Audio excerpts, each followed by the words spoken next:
Hello दोस्तों, नमस्ते। स्वागत है आपका ज्ञानवती रोली ब्लॉग में, जहां हम बातें करते हैं जीवन की सीख, प्रेरणा और सच्ची कहानियों की। तो चलिए शुरू करते हैं आज की नई और प्रेरणादायक कहानी, आईने में छुपी औरत। गांव के छोर पर एक पुराना सा घर था। मिट्टी की दीवारें, आंगन में नीम का पेड़ और एक औरत, सीमा, जो रोज सुबह 5 बजे उठ जाती थी। उसकी दिनचर्या किसी मशीन से कम नहीं थी। चूल्हे में आग जलाना, बच्चों का टिफिन बनाना, पति के लिए चाय और नाश्ता, फिर खेत में काम और शाम को घर की सफाई। दिन खत्म होता पर उसका नाम कहीं नहीं लिया जाता। सबके लिए वो थी बहू, माँ, बीवी। पर सीमा, वो तो जैसे कहीं खो गई थी। रात को जब सब सो जाते, वो नीम के नीचे बैठकर चांद को देखती और सोचती, क्या मेरा कोई नाम है? क्या मैं सिर्फ दूसरों के लिए ही बनी हूं? पर अगली सुबह फिर वही दिनचर्या, वही चुप्पी, वही थकान। एक दिन गांव में एक नई महिला आई, संध्या दीदी। वो शहर में रहती थी, लेकिन अब गांव में महिलाओं के लिए स्वयं सहायता समूह चला रही थी। वो बोली, सीमा, तुम बहुत मेहनती हो, लेकिन क्या कभी खुद के लिए कुछ किया? सीमा मुस्कुरा दी। हम जैसी औरतों के बस में कहाँ कुछ करना। उनकी बात सीमा के दिल में बैठ गई। अपने आप को पहचानने की शुरुआत अगले दिन संध्या दीदी ने महिलाओं को बुलाया। वो बोली, हर औरत में कोई न कोई हुनर होता है।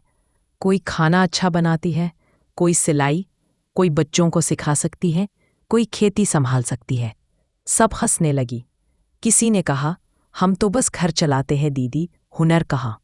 तभी संध्या बोली, घर चलाना ही तो सबसे बड़ा हुनर है। बजट बनाना, सबका ध्यान रखना, ये सब मैनेजमेंट है, जिसे शहर में लोग लाखों रुपए खर्च कर सीखते हैं। सीमा की आंखें खुल गई। उसे एहसास हुआ कि वो जो रोज करती है, वो कोई साधारण काम नहीं है, वो एक कला है। आत्मसम्मान की चिंगारी। धीरे धीरे सीमा ने अपनी पुरानी सिलाई मशीन को साफ किया। वो बचपन में अपनी माँ से सीखी थी सिलाई, लेकिन शादी के बाद कभी समय नहीं मिला। अब उसने फिर से शुरुआत की, पहले अपने बच्चों के कपड़े, फिर पड़ोस की महिलाओं के।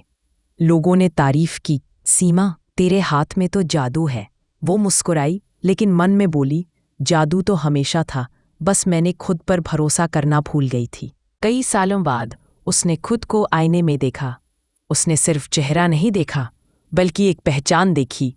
वो माँ, बीवी या बहू ही नहीं थी। वो एक स्वतंत्र स्त्री थी, जो अपने सपने पूरे कर सकती थी।